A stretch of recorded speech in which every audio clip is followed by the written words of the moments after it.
Hello students, this is your 10th science class. और आज हम डिस्कस करेंगे चैप्टर 5 केमिस्ट्री का, केमिस्ट्री इन एवरीडे लाइफ। ठीक है, हम इसमें एसिड, बेस एंड सॉल्ट के अबाउट पूरा डिस्कशन होगा। इसमें एसिड क्या होता है, बेस क्या होता है, सॉल्ट क्या होता है ना, इसकी फिजिकल प्रॉपर्टी वगैरह हम यहाँ पे डिस्कस करने वाले हैं। जैसा कि आपको यहाँ पर दिख रहा है कि एसिड, बेस एंड सॉल्ट के बारे में हम सबसे पहले एक जनरल प्रॉपर्टी डिस्कस करेंगे कि इसमें जनरल प्रॉपर्टीज़ क्या क्या होती है। ठीक है, तो एसिड क्या होता है, टेस्ट में सोअर होता है, खट्टा होता है। ठीक है, ठीक है, ये लैटिन वर्ड से लिया गया है ना, एसिडस, और Latin word acidus and which means sour. Acidus का मतलब क्या होता है, सोअर, है ना। यहाँ पर देखिए, it is found as acetic acid in vinegar. अब यहाँ पे बताया जाएगा कि विनेगर में क्या होता है, एसिटिक एसिड होता है। विनेगर जिसको हम बोलते हैं पिकल्स वगैरह, वो एसिटिक एसिड उसमें पाया जाता है। ठीक है, tartaric acid in tamarind, ascorbic acid in orange, formic acid in ant sting, जो चींटी होती है उसके स्टिंग में ये फॉर्मिक एसिड होता है ना। Hydrochloric acid in gastric juice. The initial property of acid is that it converts blue litmus paper into red. ये सबसे अच्छी प्रॉपर्टी है इसकी कि ये क्या करता है कि एसिड क्या करता है कि ब्लू लिटमस को रेड लिटमस में कन्वर्ट करता है, right. It is therefore acid is a chemical compound, usually a liquid that contains hydrogen and has a pH less than 7। यहाँ पे एसिड हम उसको बोलते हैं, है ना, जो हमेशा लिक्विड फॉर्म में रहेगा ना, एक्वस फॉर्म में रहेगा, तभी वो एसिडिटी वो करता है ना, शो करता है। और एसिड बिना हाइड्रोजन के संभव नहीं है ना, उसमें हाइड्रोजन होता ही होता है, और जिसका pH वैल्यू 7 से कम होता है। ठीक है, एसिड की pH वैल्यू क्या होती है, 7 से कम होती है। यहाँ देखिए 7 से कम होती है। ठीक है, बेस क्या होता है, बीटर इन टेस्ट, कड़वा होता है स्वाद में, है ना। ये उल्टा करता है एसिड का। एसिड क्या करता था, ब्लू लिटमस को रेड में कन्वर्ट करता था, और ये रेड लिटमस को ब्लू में कन्वर्ट करेगा, है ना। ये कैसा होता है, चिकना होता है, मतलब जैसे सोप वगैरह होता है, साबुन वगैरह होता है, वो बेसिक नेचर का होता है, चिकना होता है। जैसे इसमें sodium hydroxide, potassium hydroxide, aluminium hydroxide, ammonium hydroxide, है ना, ये सारी चीज़ें बेस हैं। ठीक है, बेस क्या करता है कि बेस का एसिड के साथ रिएक्शन कराते हैं तो वो न्यूट्रलाइज कर देता है। ठीक है, base can neutralise acid and are soluble in water. ठीक है, बेस एसिड को न्यूट्रलाइज करता है और वाटर में सोलुबल होता है। दोनों एसिड और बेस दोनों वाटर में सोलुबल होते हैं।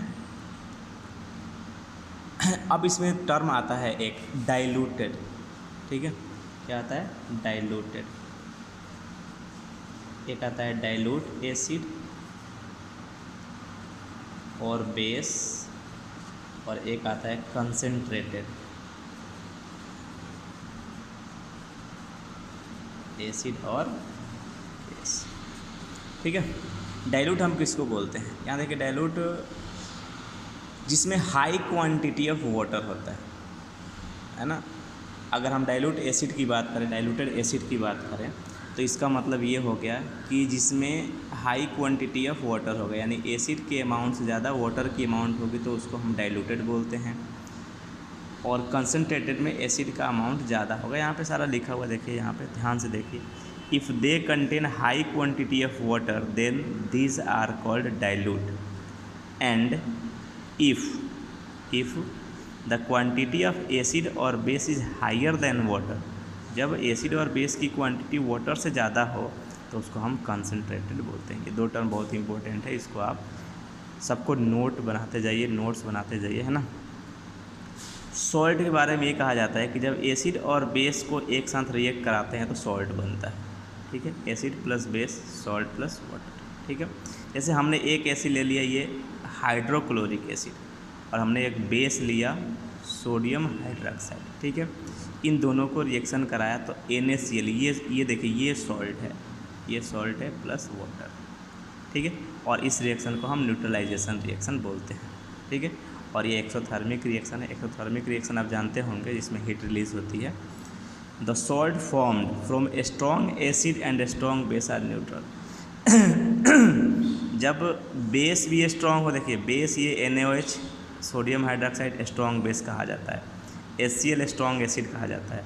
तो जब भी स्ट्रॉन्ग एसिड और स्ट्रॉन्ग बेस रिएक्शन करता है तो जो सॉल्ट बनता है वो न्यूट्रल सॉल्ट बनता है, यानी जिसका pH वैल्यू 7 होता है।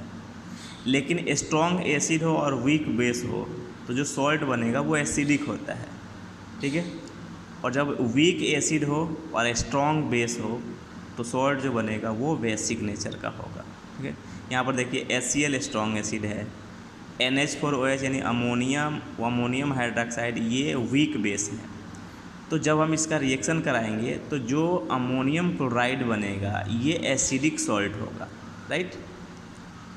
उसी तरह यहाँ देखिए एसिटिक एसिड वीक एसिड होता है और NaOH स्ट्रॉन्ग बेस होता है। जब वीक एसिड का स्ट्रॉन्ग बेस के साथ रिएक्शन कराएंगे तो जो हमें सॉल्ट मिलेगा वो बेसिक नेचर का होगा। बात समझ में आ रही है। स्ट्रॉन्ग एसिड वीक बेस तो सॉल्ट एसिडिक नेचर का हुआ, वीक एसिड स्ट्रॉन्ग बेस तो सॉल्ट बेसिक नेचर का होगा, ठीक है। सॉल्ट का मेल्टिंग और बॉइलिंग पॉइंट दोनों हाई होते हैं और ये हमेशा क्रिस्टल के फॉर्म में पाए जाते हैं, ठीक है। Crystalline water is also present in this crystals, ठीक है। The number of water molecules attached with unit formula of salt is called water of crystallisation, ठीक है।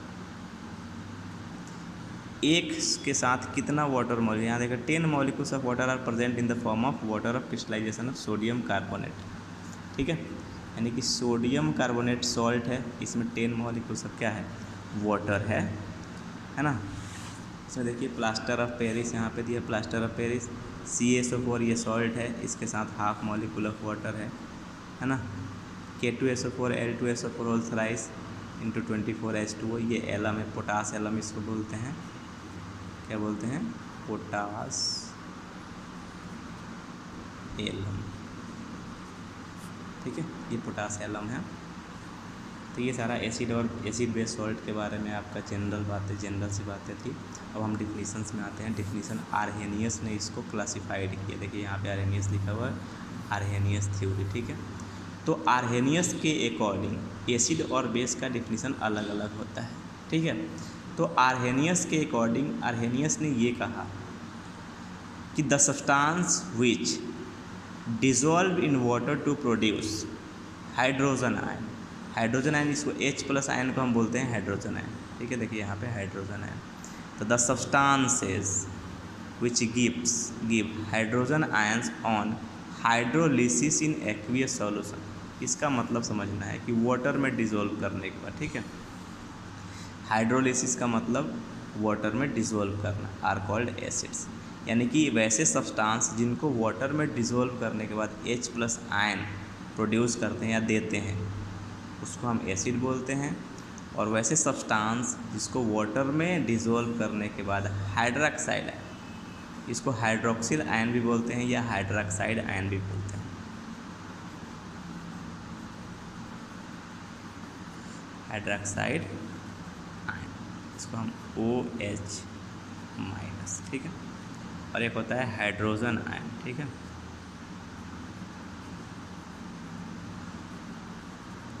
हाइड्रोजन आयन इसको H+ आयन, ठीक है। तो एसिड वैसे सब्सटेंस जिसको वाटर में डिजोल्व करने के बाद H+ आयन प्रोड्यूस करते हैं। यहाँ देखिए HCl एक्वियस फॉर्म का मतलब वाटर में इसको डिजोल्व कर दिया, तो यहाँ देखिए H+ आयन आपको मिल गया, ठीक है। HNO3, ठीक है। ये ब्रेक आपको याद रखना है, ठीक है, कि HNO3 ब्रेक्स होके H++ NO3-, ठीक है। H2SO4 में 2H+ तो SO4 2-, ठीक है। सारे एक्वियस फॉर्म में मिलेंगे, क्लियर है। इसको हम लोग कार्बोनिक एसिड बोलते हैं, H2CO3 को, सारे एसिड्स होते हैं, ठीक है। अब यहाँ पर ध्यान देने वाली बात है कि these are all acid because they give H+ ion, से सारे एसिड है क्योंकि H+ आयन देते हैं इन एक्वियस सॉल्यूशन में। यार फ्री प्रोटॉन्स जो हाइड्रोजन आयन होता है ना, H+ आयन जो होता है ना, ये इसको प्रोटॉन हम बोलते हैं क्योंकि ये एक इलेक्ट्रॉन लॉस कर चुका है, इसके पास कोई इलेक्ट्रॉन नहीं है, यानी कोई नेगेटिव चार्ज नहीं है, यानी ये एक प्रोटॉन है, तो ये प्रोटॉन हो गया। ठीक है, ये ज़्यादा रिएक्टिव होता है ना, तो ये हाइड्रोनियम आयन के फॉर्म में होता है, यानी H+ जो आयन होता है वो वाटर के साथ रिएक्शन करके H3O+ एक्वियस, ये इसको हाइड्रोनियम आयन बोलते हैं, हाइड्रोनियम आयन बोलते हैं, है ना, इसको आपको याद रखना है। ठीक है, अब देखिए कि कुछ ऐसे भी एसिड होते हैं जो वाटर में कम्प्लीटली डिज़ोल्व नहीं होते, और कुछ ऐसे होते हैं जो कम्प्लीटली डिज़ोल्व हो जाते हैं। तो जो वाटर में कम्प्लीटली डिज़ोल्व जाते हैं, जो एसिड वाटर में कम्प्लीटली डिज़ोल्व होकर H+ आयन प्रोड्यूस करते हैं, उसको हम स्ट्रॉन्ग एसिड बोलते हैं।